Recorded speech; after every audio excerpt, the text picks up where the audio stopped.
دیکھیے ہم میں سے ہر ایک کی خواہش یہی ہوتی ہے کہ اولاد ہو تو نیک ہو، اولاد ہو تو اچھی ہو، اولاد ہو تو برکتوں والی ہو،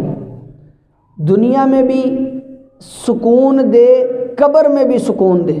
کہ ایسی اولاد مسلمان ایسی ہی اولاد مانگتا ہے۔ اور اگر کسی کے ذہن میں اس کے اپوزٹ ہے، اس کے مخالف ہے کہ نہیں اولاد انج نہیں ہونی چاہیے کہ لگ پتہ جائے، اولاد انج نہیں ہونی چاہیے کہ کوئی وہ سامنے بول نہ سکے،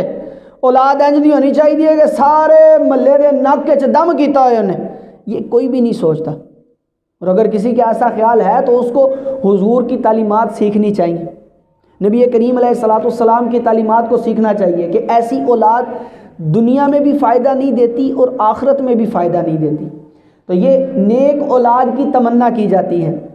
اللہ تعالی ہمیں بھی عطا فرمائے۔ آگے ایک حدیث مبارکہ بیان کروں گا۔ حضور صلی اللہ علیہ وآلہ وسلم نے ارشاد فرمایا، جب آدمی مر جاتا ہے تو اس کے اعمال کا سلسلہ منقطع ہو جاتا ہے، سوائے 3 کاموں کے کہ ان کا سلسلہ جاری رہتا ہے۔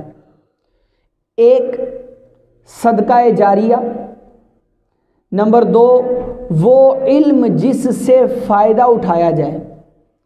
اور نمبر 3 نیک اولاد جو اس کے حق میں دعائے خیر کرتی رہے، کہ ایسی اولاد